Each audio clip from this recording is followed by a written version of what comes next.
Yep, it's that time of year again. We've hit Jackson Hole week, and we're going to hear from Jerome Powell on Friday. But before we get there, we have NVIDIA reporting their earnings tomorrow after hours. So those are the two big events for this week. Remember, it was last year at Jackson Hole when things really started to come off the rails.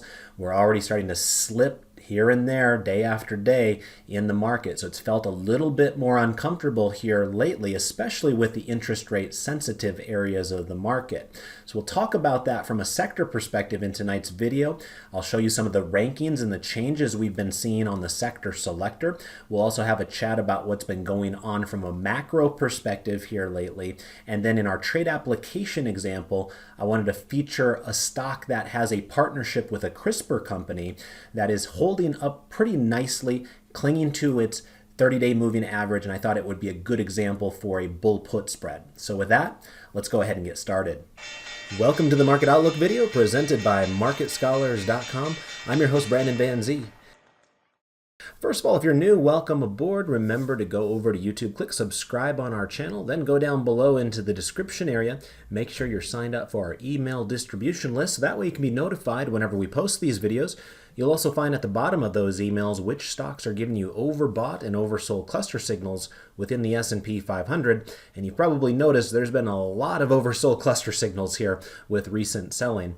In one random example that I was mentioning to my class yesterday, Pepsi had 5 days in a row of oversold cluster signals, and the last time that happened was 1994. So we have seen some pretty extreme selling, especially in the interest rate sensitive areas of the market.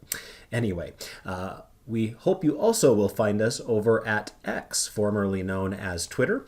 If you're not doing so already, my handle is @BrandonVanZ, and we really appreciate those of you that click like and repost with these Market Outlook posts. And then last but not least, we do have a presence on Facebook. Feel free to join our group at that web address you see in the logo in front of you. All right, let's go ahead and jump into today's trade activity. And as you can see, I've got the S&P 500 heat map pulled up here in front of us. And we had more selling than buying here today, which makes sense. The market was down just a touch. It wasn't a runaway terrible day. We've seen a few of those kind of 80 and 90% types of down days where most stocks are lower. Today was not really in that vein, but still had plenty of selling to discuss. A couple of them that do stand out right out of the gate, I should mention, is more of a glitch or a flaw within the Thinkorswim platform more than anything. And the two I'm referring to is this one right here, Copart, where it shows that it's down 49%, and then this one over here, Sempra Energy, which shows that it also was down 49%. Now, in actuality, both of those were actually up a touch today, but they both did 2-for-1 stock splits here today. So there's, I guess, no way to kind of flush that out of the system on the day when the split happens. So they look very, very bright red, and that kind of skews the rest of it as a result. But for those of you that are shareholders of either of those two companies, in a real money environment at least, you'll wake up and find that you have 2 times as many shares than you did previously. So beyond those two, there were still plenty of red out there. The one that probably catches our eye the most is NVIDIA. Now, for those of you that were following the market activity today, you may have noticed that NVIDIA actually hit an all-time high in the morning. NVIDIA's been rallying pretty strongly here over the past several sessions, and unlike the rest of the market that remains, 4 or 5% off of its 52-week highs, NVIDIA kept on roaring higher and actually hit an all-time high here this morning. That's the good news. The bad news is there was a pretty wicked reversal in the middle of the day on NVIDIA, and it actually ended up spilling over to the tune of 2.77% to the downside. So after a big launch higher, the sellers took over and sent that very, very important stock lower. Now remember, speaking of which, there's a couple of major events here this week. Not only will Jackson Hole be in focus with Jerome Powell and the FOMC on Friday, but tomorrow is a very important day as well. NVIDIA reports earnings. And if there is a quote-unquote it stock of 2023, it is NVIDIA, a stock that is even at this point still a $1 trillion company and very, very influential and important in the market here, having grown to prominence with kind of riding the theme of AI ever higher. And the last time they reported earnings, they absolutely just knocked the cover off the ball, and the stock just absolutely skyrocketed. So tomorrow, I think it's in the afternoon, they'll be reporting again, and people are expecting fireworks one way or another, right? There's a lot of people that are, I'm sure, betting against it with its extremely high valuations and hoping that it plunges. Other people are saying AI is the future and we're just getting started. And sometimes the highly shorted names are the ones that actually have the most upside potential, because all those shorts eventually have to cover their shorts, and in order to do so, they have to buy the stock, which sometimes can create kind of a catalyst of sorts. So it'll be interesting to see how things shake out, but without a doubt, all eyes on NVIDIA tomorrow afternoon. So keep that on your radar if it's of importance to you. In terms of the other Magnificent Seven here today, Apple had a reasonable day. It was up 0.79%. Microsoft just barely in the green, up 0.18%. Google was up 0.59%. Meta was down just a touch, down 0.79%. And then Amazon was down 0.32%. Tesla, the final of the Magnificent Seven, managed to close higher by about 0.83% today. So bit of a mixed bag there in regards to the Magnificent Seven. Where we do have more consistency, where it wasn't as much hit and miss, was within the banks. There's this area right here in the middle of our screen that is pretty much straight up red, right? We've got JP Morgan down 2%, Bank of America down 2.5%, Wells Fargo down 2.3%, Citigroup down 2.5%. The list goes on and on and on. The banks are getting hit hard. It's been interesting to watch for sure, because it was just a few weeks ago, really at the end of July, the financials were looking pretty strong. Remember, we were talking about how many of the earnings reports from the banks were quite impressive, and we saw some legitimate upward movement in many of those areas. And so it's quite the disappointment to see that completely unwound here. Another stock that you may have seen me tweeting about or Xing about here just a moment ago was Schwab. Schwab was down 5% today, and all of a sudden there's more concerns coming out about that company, and they are now down 11 days in a row. And today it was quite the emphatic move, down basically 5% when it was all said and done. And that's after 10 in a row days prior to today also going down. So it wasn't something like profit taking or something like that, right? That's kind of a cascading effect downwards that we're witnessing there in Schwab here all of a sudden. The other one that I mentioned on Twitter in that regard was Nike. Let's see where Nike is, if I can find it. There it is. Nike was down 1.36% today, so not nearly as devastating as Schwab, but Nike, somewhat similar to Schwab, is down several days in a row, 9 days in a row for Nike. So 11 days in a row to the downside for Schwab, 9 days in a row for Nike. Those, of course, are two generally well-regarded kind of growth-oriented companies, right? They're kind of the companies that have made their transition from being pure growth stocks from a couple of decades ago to now being more important, kind of crossing the barrier, so to speak, towards becoming mature cash flowing types of businesses out there. So anyway, they have definitely seen better days here within the stock market. It's been tough for their shareholders more recently. Another thing that caught my eye in the market today was what was going on with retailers. The worst performing stock in the S&P 500 today was actually Macy's. Can barely see it because Macy's is pretty much an afterthought these days. In fact, I'm actually quite surprised it's even still in the S&P 500. Its market cap is only $3.4 billion these days. Remember, most of the smallest S&P 500 market cap companies have market caps around $10 billion. So this is about a third of what you would already consider to be quite small. So it makes you wonder how much longer they're going to be in there. Remember, we did hear a couple of weeks back that Kenvue, the spinoff from Johnson & Johnson, that contains kind of their consumer health division like Band-Aids and Tylenol, Neutrogena, Sudafed, that sort of thing, will be added to the S&P 500. But somewhat of an oddity in that press release, they did not report which stock within the S&P 500 they were going to be kicking out. They said that they would let us know that later. So it does make you wonder, maybe it's Macy's they'll be kicking out. Hard to say. But anyway, for today, it was the worst performer in the S&P 500, down 14% on an earnings announcement.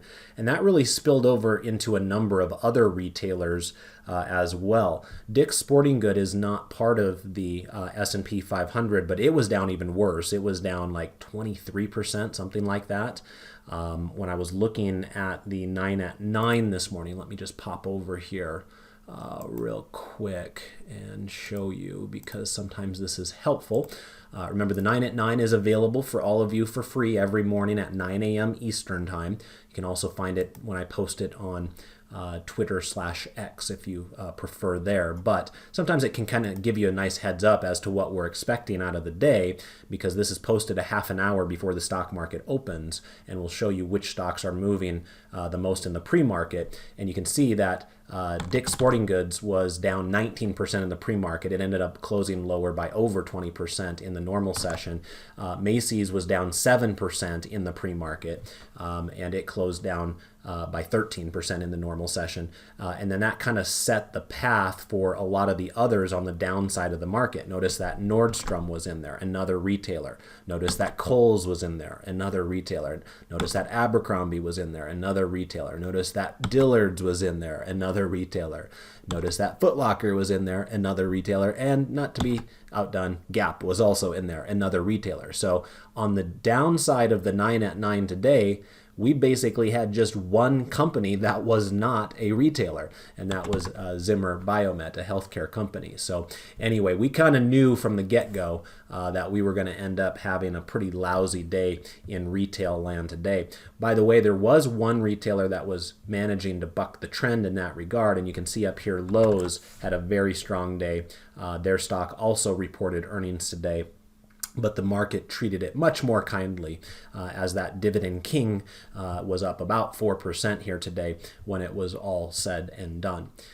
In terms of other areas that were kind of more consistently green or red, I would put energy into that category. Interestingly enough, somebody had mentioned in my class earlier today that the energy stock that we bought for our top-down trend trading class was actually up 2% today. So I'm a little surprised when I look at this now how bad it was consistently across the board for a lot of the other energy companies. Nonetheless, they've had a pretty good run here lately, so we don't have to feel too badly for them. I know that Phillips 66, as an example, is one of the companies that's carrying our dividend growth investing portfolio here lately, and we're sure thankful we have it, because it's been tough sledding with a lot of the other areas, especially those interest rate sensitive areas. You'll notice a lot of the consumer staples were down today. Man, there's a lot of very interesting opportunities emerging in the consumer staples space for those of you that are long-term investors. We talked about a few of them in brief here in my DGI class today, where our focus was actually on the materials, but I was mentioning to the class that I was highly tempted to go after a handful of the consumer staples, but we've already got some exposure there, so we try to kind of just ease our way into the various sectors. But a lot of those staples starting to look quite interesting from a dividend growth investing perspective. Utilities finally had a nice day. I was joking with, I think, Steve on Twitter here earlier today. He was mentioning how finally TLT was up today. It's felt like, just an onslaught of selling in the bond market. And I said, yeah, equally as impressive is the utilities were up, because the utilities have been absolutely hammered here in recent weeks as well. So today was a rare day where you got a slight bounce back in those areas. How long it lasts, anybody's guess, but we do know there has been heavy selling in the utilities. But today you will see most of the utilities did close in the green. You'd probably find that more than half of the real estate companies closed in the green there as well. And that's another area that had been blasted pretty hard here lately. In terms of where there may be more consistent green, it's kind of hard because, they're not really cobbled together necessarily by sector, but perhaps by industry, it's a little bit more apparent. So for instance, you'll notice some of the payment processing companies had nice green colors to them today. Visa, MasterCard, PayPal, even FleetCor, all in the green here today. So that was kind of a niche that found a little bit of buying. We found a little bit of buying in the telecoms with both AT&T and Verizon up here today. Some of the communication stock, especially the internet-related ones like Netflix, Google, and then the video game companies like Activision Blizzard, Electronic Arts, they were all up here today. You had a little bit of life there in some of the medical devices area. Now keep in mind that dividend aristocrat Medtronic did have their earnings report here this morning, so that was the reason that stock ended up closing up nicely, up over 2.5% here today, and that probably gave an excuse for investors to bid up Abbott Labs shares there a bit as well. You had a little bit of green over here in some of the discretionary area. It wasn't necessarily retail like I had mentioned before. That was definitely sold off pretty aggressively. But you did have the travel related names do quite nicely today. Notice that Booking, the old company behind Priceline, was up today. Marriott was up today. Hilton was up today. Speaking of which, with those two, if any of you are looking for a good podcast out there, one I really enjoy is Business Wars. And the current head-to-head matchup in the Business Wars podcast is between Marriott and Hilton. So I find that kind of stuff quite fascinating in terms of their background and how they started up and how they battled each other over the years and all that kind of stuff. Anyway, other travel-related names including Las Vegas Sands, MGM, and Caesars Entertainment, all in the green here today as well. You had some of the home builders that managed to close higher. D.R. Horton, NVR, Garmin, that's not really a home builder, but it slipped in there anyway. And then Pulte is a home builder. It was up today. And then Lennar up just a touch there. So home builders seem to continue to have a little bit of interest. They've shaved off a little bit of their momentum here recently, but they've done so well over the past year that they would really have to start breaking down before there was true concern in that area. They've been remarkably resilient in the face of 7% mortgages. We find ourselves in kind of one of these weird unintended consequences here of rising interest rates, how quickly they rose, that a lot of people feel like they're locked into their homes and are not moving. And if people are not moving out of their homes because they have their nice low mortgages on the one that they're already in and they don't want to give that up to move into a new house with a much higher mortgage, then that means that there's not as many used homes on the market for new folks that are starting families and different things like that. So it is at least keeping the new home builders busy as a result. So there's still plenty of activity going on there. Anyway, that's kind of your recap from an individual stock perspective there. Let's now hop on over and take a look at some of the individual numbers here now. And we've got the S&P 500 pulled up here on our watch list at the top, and you can see that 193 stocks managed to close higher out of the S&P 500 today. So that was good for about 38%. So again, more sellers than buyers today, and it didn't really stand out to me. I think that's pretty much what my mind would have been expecting given some slight losses on the overall market here today. Speaking of which, let's go ahead and take a look at our 4-grid now. And as you can see, I'm using chart 4B for those of you that are premium members and if you want to follow along at home with the analysis. So let's get it started here.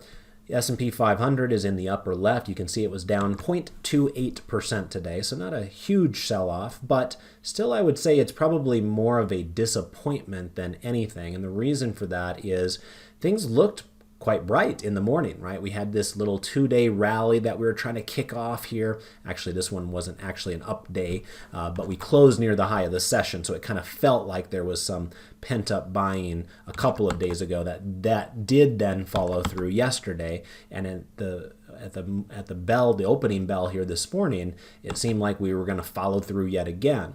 and we kind of had a little bit of a gap higher to start the day. But as you can see, we ended up closing lower. Not only did we close lower, we closed near the lows of the day, and not a great look for the market when that happens. It gives you the sense that the sellers still remain a little bit more in control of this market in the short term than the buyers do. So no surprise that the background color of the chart did not change. We continue to be bearish. Remember, the posture on the market forecast has been bearish since this day right here, August 4th. Initially, it was that weekly bearish posture with the light pink background, and then it changed here to the strongly bearish posture here on August 14th, where we've been kind of stuck in that darker pink since that time period. You'll also notice that the 30-day moving average remains red. In other words, price is below a falling moving average, and note how different that is than what we experienced for much of the previous months, where we were up, up, and away, and kind of just riding that trend higher. And now here over the last 3 weeks or so, you can see that that has flipped, and we're no longer using that moving average as support. It's entirely possible it will be used as resistance moving forward until we see something different out of the markets. You will notice that the Dow Jones Industrial Average was down 0.51% today. So that was worse than what we saw there out of the S&P 500. Dow Jones is a little bit of a goofy index in that it is price weighted, so I have no doubt that that probably plays a major role in that regard. But you can see where things stand here from a posture perspective. In this case, we've been bearish every day except for one since August 9th. We had that one day right there where we had kind of a head fake and went back to a bullish posture for just one day, and then immediately the next day went back to bearish. But it has only been the last couple of days that the Dow has been in that strongly bearish category. So it makes it a little bit different than the S&P 500. So the Dow has been the current leader on a relative basis within the market. You can also see another way to judge that, just not by the lack of strongly bearish posture compared to the other indices that we're looking at here, but also notice that the Dow is the only one of these indices that has a yellow moving average. In this case, what that means is price is clearly below the moving average, but the moving average is still rising, right? With these other three charts where the moving averages are red, the moving average have already been pulled lower. The Dow had been resilient compared to the other indices, and therefore the 30-day moving average has not yet been pulled lower. But the longer we stay below this moving average, the greater the chance is that it will join the other three in that regard. And right now I have no reason to believe that that won't be the case. Remember that for the Dow, August is its worst month. August is the second worst month for the S&P 500. September generally is not a joy either. It's usually one of the more difficult months of the market. So from a seasonality perspective, that really doesn't do us any favors. And of course, we already know the news of the AAA downgrade. Some of you might have seen my tweet about that here earlier today. It might be somewhat relevant, so let me pull it up here real quick. But remember, back in 2011, we had a AAA downgrade from Standard & Poor's. What we just heard about here earlier was from Fitch here a week or two ago. So Standard & Poor's had already downgraded the United States from AAA here a dozen years ago. So it wasn't as if this was some sort of a surprise element the way that it was back in 2011. But one thing I wanted to point out is that on this day, I was just going through some of my old newspapers last night. I happened to stumble across this particular newspaper and thought it was interesting because the day that Standard & Poor's downgraded the United States from AAA, the S&P 500 was down 6.7% that day, and the Dow was down 5.5% that day. And as I said here in my tweet /X, whatever you want to call it, post, that even now, after a few weeks of selling, the S&P 500 still isn't even down that much from its 52-week highs. In other words, down this much, between 5 and 7% in a single day. So all the selling that we've had in just the last 3 weeks has not amounted to a single day's worth of selling that took place initially on the AAA downgrade back in 2011. So while it's felt perhaps difficult for some, comparatively, it's been a cakewalk compared to what we went through back in 2011. Now, having said that, I do think that there are some very difficult areas in general in the market right now. Some of those interest rate sensitive areas that I had mentioned to you before, utilities, REITs, consumer staples. To me, it feels like they are suffering a much greater drawdown, suffering from the brunt of the market selling a lot more than they probably did back in 2011, at least to my memory. So anyway, there's always going to be some differences when you go from era to era to era. But the point is, that's a good example back in August of 2011, how the markets were in a very foul mood. And usually it's in this kind of, late summer to early fall period where the markets are really challenged. And so from a seasonality perspective, it doesn't really help our cause here when we find ourselves below these 30-day moving averages across the board. You'll notice down below that the NASDAQ composite was today's leader. It was the only one of these four indices that managed to close just a touch higher. That's probably courtesy of Apple. It was only up 0.06%. Nonetheless, the NASDAQ did manage to close just barely in the green. You can see what that looks like from a candle perspective. However, it's not a great looking candle there either. Remember that these black filled in candles here on chart 4B represent a time when the stock, or in this case the index, gapped up and then sold off for the rest of the day, but then still managed to close just a hair higher than the prior day. So in other words, gap up to start the day, kind of catch everybody off guard, and then sell off for the rest of the day, basically burning everybody who thought it was going to be kind of like a runaway gap to the upside. Instead, you get that gap to get filled in there. And, it's hit and miss in regards to whether that's good or bad, but you can kind of notice some of these other ones back here, like this was another similar black filled in candle that led to a bit of selling. You had a little bit of that right there. It wasn't as dramatic as what we saw today. Nonetheless, that led to some selling. We had another one right there. Gap up, closed near the lows of the day, led up to a little bit of selling. This one didn't really work out that way. You still had another 4 days of upside after that particular instance.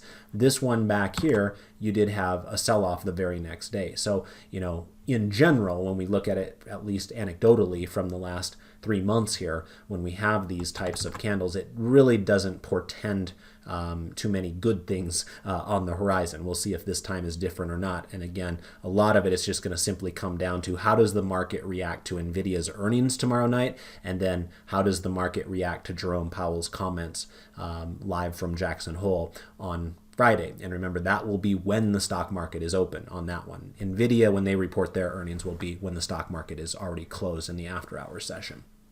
Anyway, NASDAQ remains with strongly bearish posture and is below its falling moving average. And then last but not least, Russell 2000 was down 0.28% today. And you can see there's been a lot of wear and tear on the Russell 2000. This is something we've been talking about in our factor-based swing trading class the last few weeks. We had a pretty good run out of the Russell 2000 back here, mostly due to the banks. And I think you can also point your fingers at the banks as to why the Russell 2000 has now basically gone straight back down. This has been pretty consistent in terms of the selling, right? You haven't really seen much in the way of snapback days. This has been some pretty consistent selling day after day after day here in the Russell 2000. And I'm going to guess a lot of that as a result of what's been going on with some of the banks. Today we had another round of bank downgrades, and there's been 2 other times here within the last month or so where that had also happened from the various credit rating agencies. And remember, the banks end up being a much more relevant industry group for the Russell 2000 than what you'd find with these other sectors that are out there. They're usually the smaller banks. Nonetheless, the banks in general are going to be pushed around. That will basically dictate whether the Russell 2000 has an easy ability to move one direction or another. So right now, it's hitting the skids and it's to the downside. You can see it's been in this strongly bearish posture here since August 16th, and it's been in a bearish posture in general here since August 8th, and also is trading below its falling 30-day moving average. So all in all, it was a disappointing day, I would say, because it gave the impression at the beginning that there could be some buying, some pent-up buying, some of that courtesy of NVIDIA. But as NVIDIA then topped out on an intraday basis, the rest of the market kind of followed suit, and more selling, just like we've been experiencing here for the last several weeks. So our postures across the board remain strongly bearish, and 3 out of these 4 charts are trading below their falling moving average, with the Dow Jones the only exception there. It's trading below its moving average as well. It's just that the moving average continues to go a little bit higher at this current moment. All right, let's go ahead and pop on over here to the internet briefly. I always like to get a chance to say thank you to those of you that help support us with these free YouTube presentations known as the Market Outlook video.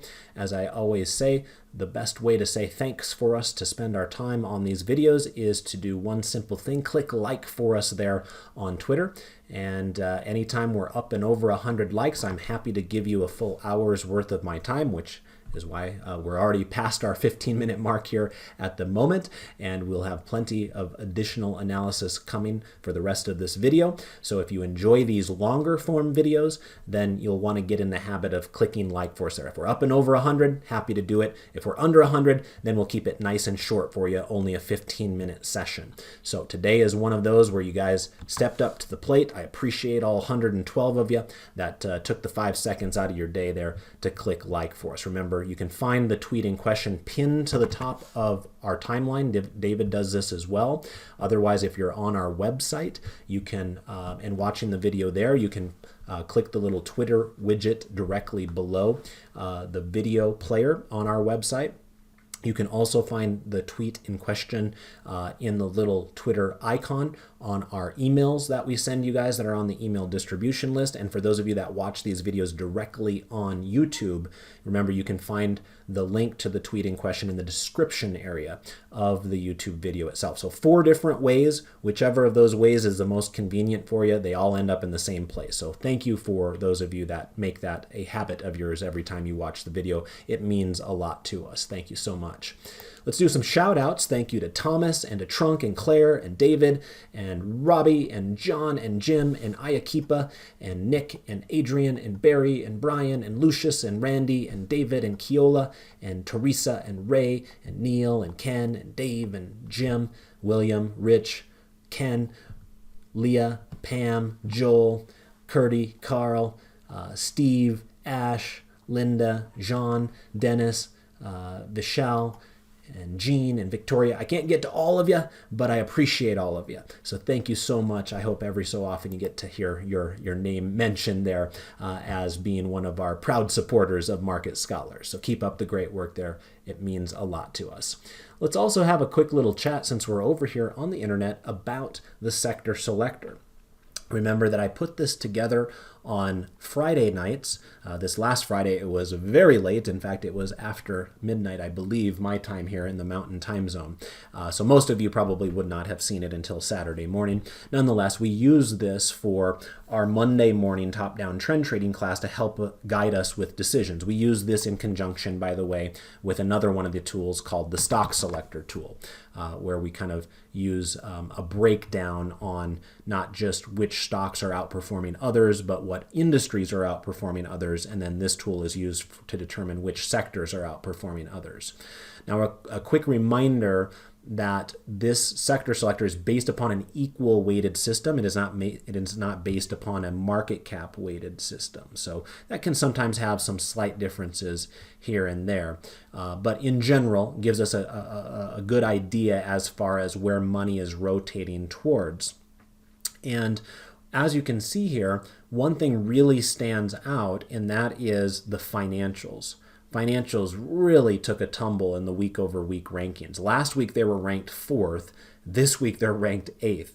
And as I was mentioning to my class here yesterday, we see that type of ranking change occasionally with certain types of sectors out there, but for the financials specifically, it's pretty rare for us to see that because it is a very robust sector, right? If this was real estate or utilities or materials, it wouldn't be nearly as noteworthy.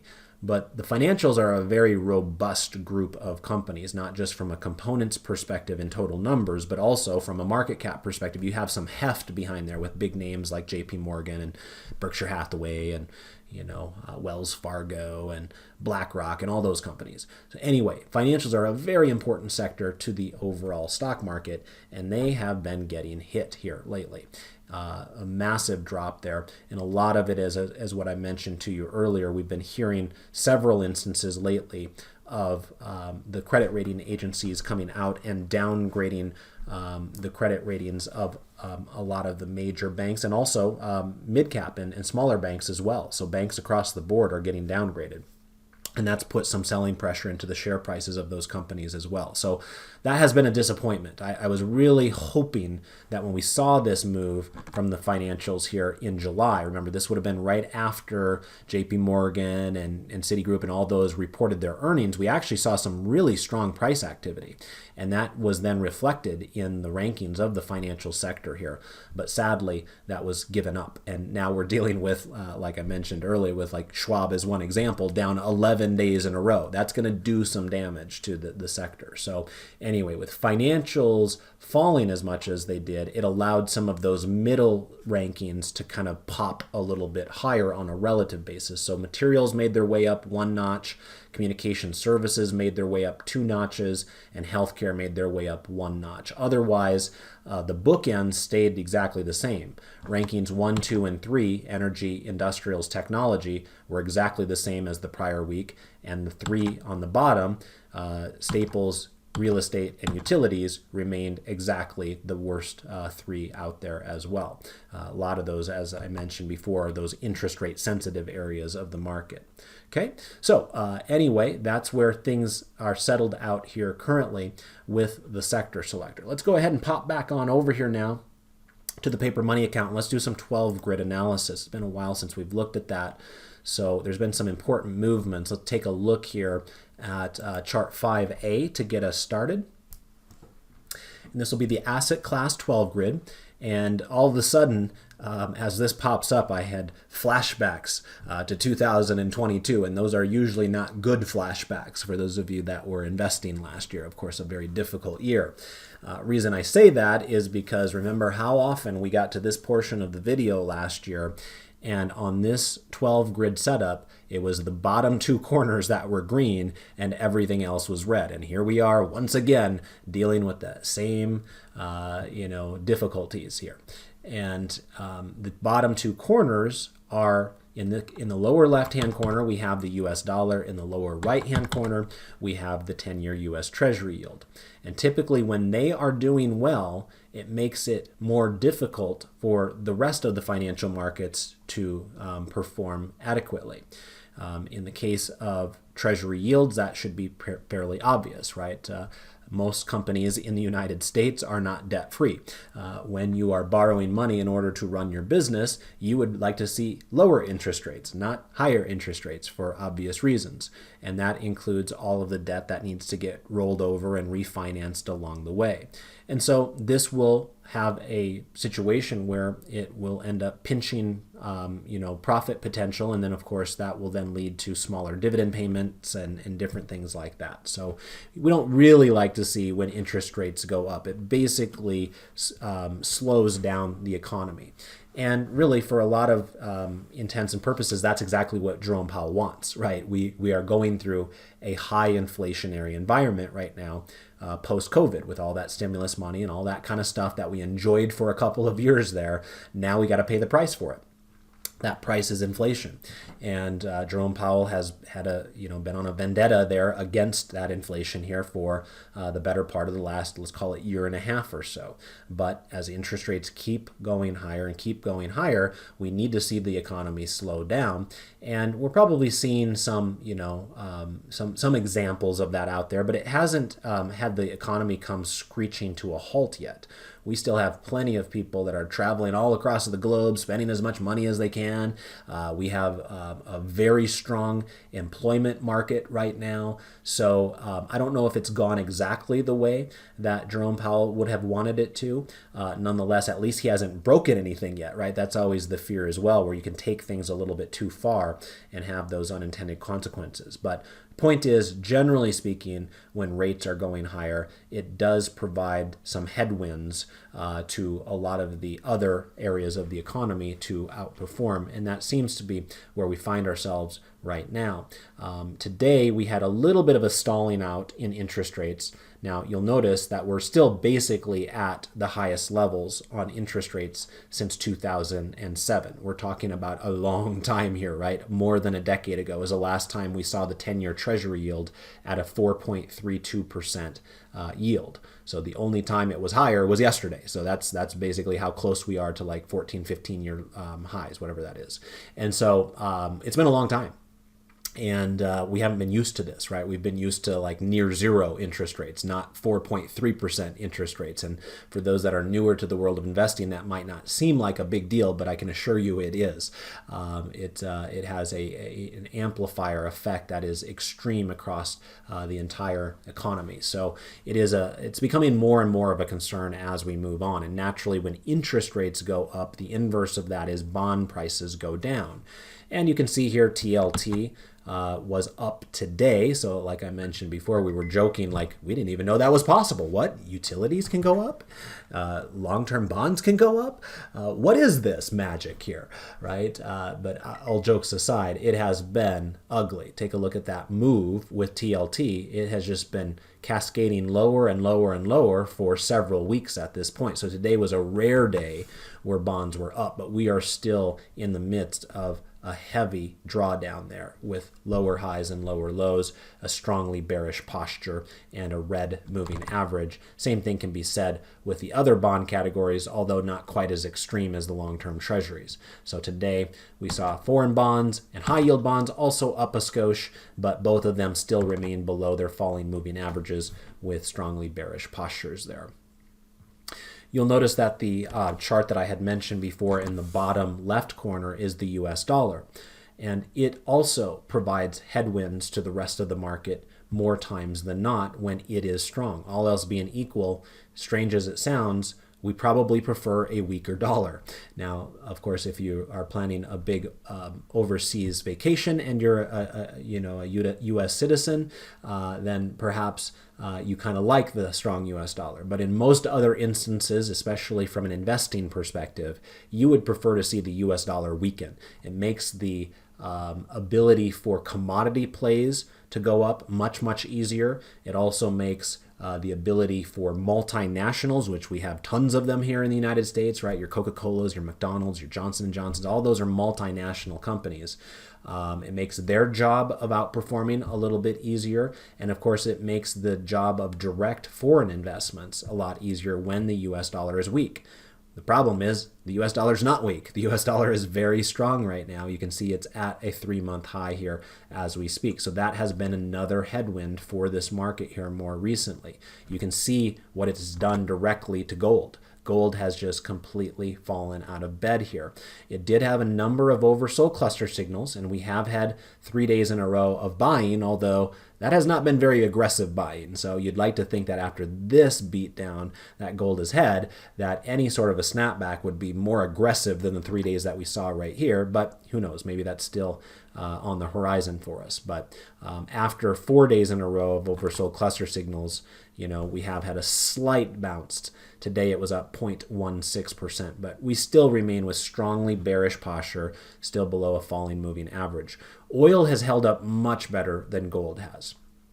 However, despite that, you still have a weekly bearish posture on oil as well. It's just that, as you can see, it's trading above its moving average that is going higher, not lower like gold. So without a doubt, oil has held up much, much better than gold, but it's not like we're throwing a parade for oil at this point either. It's still got its own challenges to deal with. You can see here, oil had this overbought cluster with the red dot there, and we had an immediate sell-off thereafter. So that could be part of the issue here, is it just got a little too hot for its own good, and this is just part of kind of righting the ship, so to speak. But if it's above that moving average, I still think it has a decent chance to kind of find a little bit of stability around that area right there. In terms of the top charts where we're looking at the foreign markets, we've got EFA right here and we've got EEM right here. Those are both our foreign views. And you can see both of them are in an absolute house of pain. Again, courtesy likely of a very strong US dollar. EFA is down here near its 3-month lows, as is EEM. What makes them slightly different is, as you can see, EEM with this big push lower here in the last 3 weeks did bottom out here about 2 days ago, and it did not breach this low from May 31st. Notice that EFA did. So EFA 2 days ago was at its lowest level in 3 months. So from that perspective, it looks like EFA is even worse than what we're dealing with EEM. EFA, as a reminder, is looking at those foreign markets that are those kind of more established economies in Europe, Australia, Japan, and then EEM is going to be your China, India, Russia, Brazil, Mexico, Turkey, that sort of thing. So both of them are really challenged at the moment, and both of them are below their falling 30-day moving averages as well. If we think we have it bad here in the United States, right, here's what the SPY looks like, which, you know, we've been feeling that pain. Don't get me wrong. It has not been, you know, a joyride at all. But I'll tell you, it's worse overseas. So we've been thankful many times over the last 15 years in the United States. Here's another time where we can have that thanks. Yes, we are suffering, but not nearly as badly as what they are recognizing across the globe with a stronger dollar.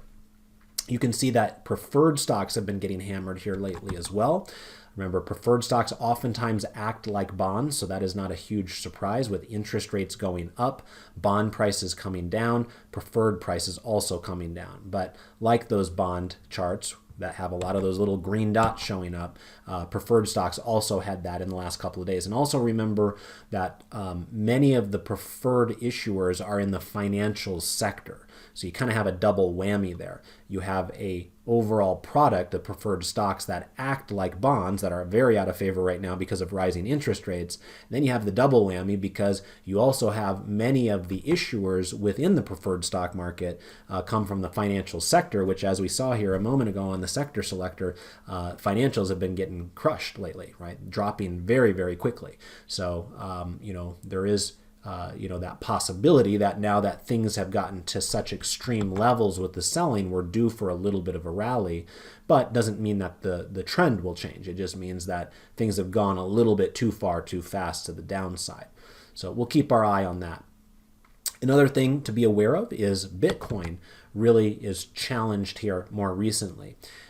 You know, for a while there, it was actually impressive to me that it was not really budging all that much from the 30-day moving average. And then all that changed here last week. And I don't even know what ended up being the true cause of it. I know immediately I saw some things on X that were talking about how SpaceX was selling their Bitcoin and some of these things. So it's not a market I follow particularly closely. So some of you probably know what the actual reason was, but whether you know that was anything to do with it or not, I don't know. But what I can tell you is that Bitcoin does now all of a sudden find itself here near the lows of its 3-month range, which makes it a little bit more similar to what we've been seeing out of a lot of the tech stocks and the NASDAQ and some of these things, you know, more recently. And before, it was a little bit of a conundrum because usually Bitcoin had kind of followed the pathway with a little bit more aggressive trading of kind of like the higher octane growth oriented area of the market. And when the growth stock started selling off a few weeks ago, Bitcoin really didn't budge that much, which was a little surprising. And you know, you could say that that would have been bullish, but it was just that they had kind of a delayed reaction is what it ended up being there in the end. I did see that Sam Bankman-Fried had to be arraigned or found himself in jail here more recently as well. So I don't know if that plays into kind of the confidence level of the cryptocurrency market or not, but whatever is causing it, Bitcoin all of a sudden starting to look a little dicey once again. Let's go ahead and now take a look at our sectors, and that'll be chart 5C for those of you that are following along at home. Now keep in mind this will be the market cap weighted sectors that we're looking at here, so perhaps a slightly different view than the sector selector that I showed you guys earlier. Now as we look at this, the first thing that should catch your eye is that all of these are pink, right? There are two charts, energy and healthcare, that are light pink, telling us that we have weakly bearish postures. All the rest are strongly bearish postures, but it is bearish across the board. Healthcare, I think the reason behind that is likely Eli Lilly. Some of you saw my post on X earlier today that Eli Lilly hit an all-time high, and a very easy number to remember because it was all fives, 5 5. So $555.55 is where Eli Lilly went to today, of course, having a smashing success with its weight loss drugs. So because this is a market cap weighted ETF here, XLV, Eli Lilly is now the most important company within XLV because it has the biggest market cap, and therefore with it doing better today, I think it kind of propped up some of the others that were selling off more aggressively. Now healthcare still finished lower today. It's just that they've been able to kind of maintain some semblance of strength hovering around that moving average, probably because of Eli Lilly. Energy had been quite strong, and not a surprise on that one as much, because remember, energy was number one in the sector selector as well. It's just that with a couple of days of selling here more recently, you saw its background color transition there from bullish to weakly bearish. But I'd be careful putting too much emphasis on that because energy remains above this rising moving average right here. So it could easily go back to a bullish posture with the snap of the fingers. So we'll keep our eye on it. But energy is the only one out of all 11 of these sectors that is trading above its 30-day moving average. You'll notice all the rest are below.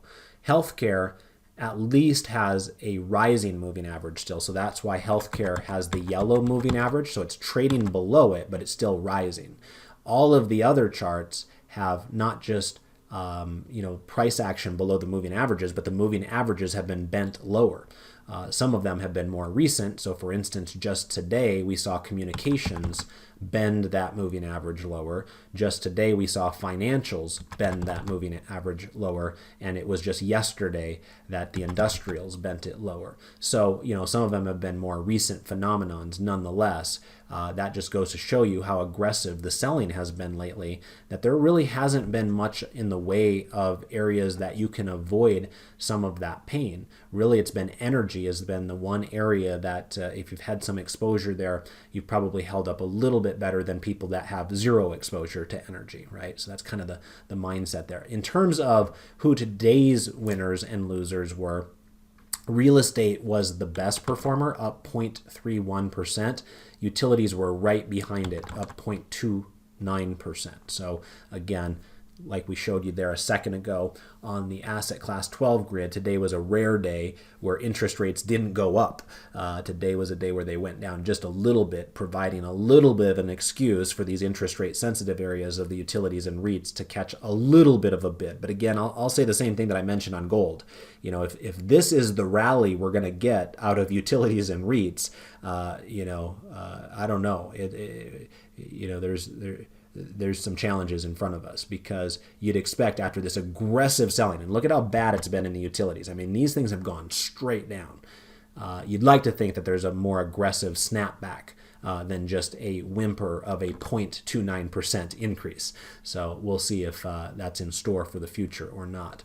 The staples, by the way, you will notice have an oversold cluster signal today. So that was the sector I had mentioned to you earlier that I'm kind of salivating over as a dividend growth investor. There are a ton of staples out there that look very interesting from a long-term perspective here at the moment. And remember, Consumer staples have been a very good sector over the years. They don't usually sell off aggressively. This is about as bad as it gets in that particular sector.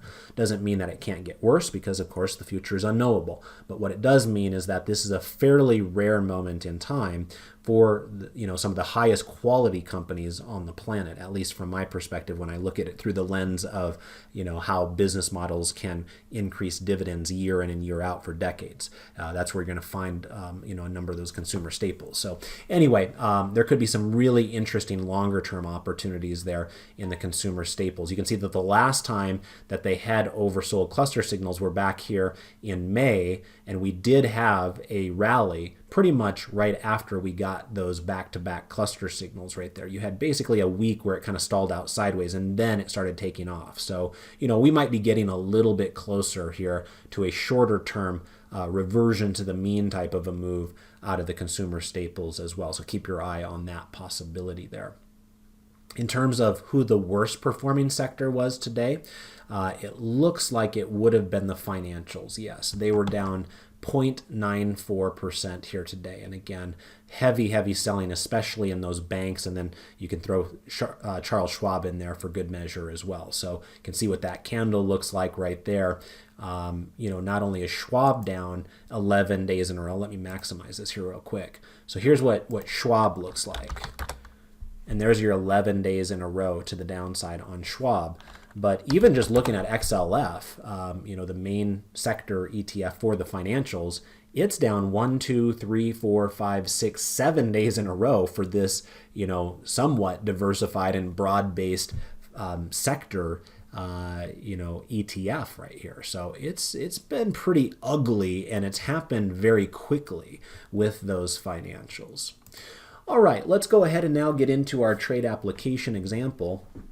And I had mentioned before that one of just two sectors at the moment that don't have strongly bearish postures are energy and then healthcare. So our trade application example tonight will come from the healthcare sector. And I will pull up chart 1A for this conversation. And the stock in question is Vertex Pharmaceuticals. Its ticker symbol VRTX. This is a company that I'm somewhat familiar with. I should probably get to know it a bit more, but some of you guys might know that I have a fascination in the healthcare technology known as CRISPR. And CRISPR has a lot of very interesting innovations in its future from my perspective. Obviously, I'm a bit of a novice at this, but reason I'm bringing that up here is that Vertex actually has a horse in that race as well. There's a handful, there's probably like 6 or 7 pure CRISPR companies that are out there. They're all like, preclinical in many cases. Some of them have actually gone and had some humans dosed and different things like that. But there are some that are pre-revenue in many cases, right? And none of them are profitable on a regular basis unless they got some one-time payments in a quarter here or there, right? So they're very, very speculative companies, and they have not done very well in recent years. But Vertex is a little bit of a different animal. They are a very profitable biotech company. And while they're not known as a pure CRISPR company, they are the partner of CRISPR Therapeutics, which is expected to become December the first FDA-approved CRISPR treatment for sickle cell disease, and really the first CRISPR treatment in general, but it happens to treat the sickle cell disease. And Vertex is the partner with CRISPR Therapeutics in that particular drug. So they have a monetary benefit if the FDA approves it. Right now, the expectations is that they will approve it. So, there's always the possibility that something goes tremendously wrong between now and December. But what we've seen out of the results over the last few years is very, very promising. And remember, we're talking about treatments that actually cure patients in some cases. So we're not talking about something that you're going to take pills for the rest of your life or something like that. So it's very, very interesting technology. But, Vertex could very well be a very, a big beneficiary to that announcement here in a few months. And you can see here it's had a nice little move in the last 4 days. Unlike a lot of the other companies out there that are well below their moving averages, Vertex is actually clinging to its moving average. So it's exhibiting some strength here in the shorter term. You'll notice that it had a low right here on July 7th. It had a slightly higher low here on August 4th and another slightly higher low here on August 17th. And remember, there are a lot of other companies that are breaking down pretty aggressively right now where they've got lower highs and lower lows. So this one is kind of giving me the impression that it's trying to fight a little bit harder here. Whether it wins that fight or ultimately succumbs to selling like so many others in the market remains to be seen. But at least this is an example of a chart that doesn't seem to be just cratering and completely collapsing before our eyes. This one has some stability right here. Now, what I ended up doing was selling a bull put spread on it. And I will tell you that I did this one with a little bit more than a half an hour to go before the market closed today. Most of you know that when I do these trade application examples, usually they're a little bit closer to like 10 or 15 minutes before the market closes. But today I happen to have an appointment with my son. He goes back to school tomorrow, so we had some last minute appointments we had to take care of today. So I had to do the trade application example a little bit earlier than I normally would, and today it kind of bit me a little bit, which is a little bit frustrating. Not the end of the world, but when I did the trade, it was actually trading up here near the highs of its candle, and it was above this resistance area from August 14th and August 15th.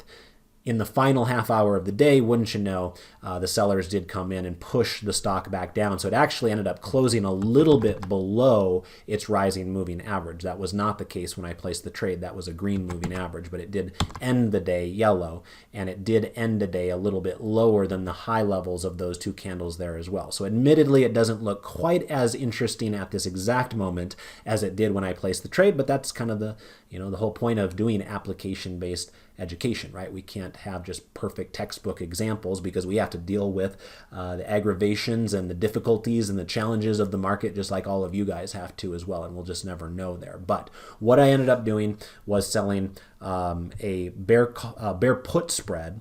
I'm sorry. Let me take that back. My apologies. Scratch that. What I did was I sold a bull put spread. Hello. And so what I was doing was out in the October time period, and I think it was the 340 that I sold, and then it was the 330 that I bought. So you can see 340 where my sold strike would have been is approximately right here where you did have some buying support back on August 4th. So that's the hope, is that it stays above that level between now and October. And if so, then I will win that trade, and I got just over a 30% return on risk on that. If it ends up breaching that to the downside because the whole stock market rolls over or something terrible happens with this company or whatever, remember the benefit of doing a bull put spread is that I do have defined risk in the trade there as well. So we'll see how that one shakes out, but I figured, here's one example of a stock that is trying to hold up in the midst of what seems to be a stock market that's taking no prisoners and just selling everything off. This one is showing us a semblance of bullishness here, and I wanted to kind of express that through a bull put spread. Okay, so that's what I had for you here today. Our hour is up. I appreciate you tuning in and checking this out here tonight. Remember, if you want me to do another hour-long presentation for you on Thursday, then I would encourage you to click like on Twitter/X there for us. If we're up and over 100 likes by the time I'm scheduled to do the video, I'll be more than happy to do an hour-long one for you there at that time. On the other hand, if you prefer the 15-minute shorter versions of these videos, then don't click like. And if we're under 100 likes, then I'll just plan on keeping it short and sweet for you on that day. But remember, tomorrow's an important day because we got NVIDIA in the after-hours session, and then Friday is going to be another big day where we've got Jackson Hole. So exciting week here in front of us. Appreciate you checking out the video tonight, and I'll wish you all the best of success with your trades and your investments. Goodbye for now.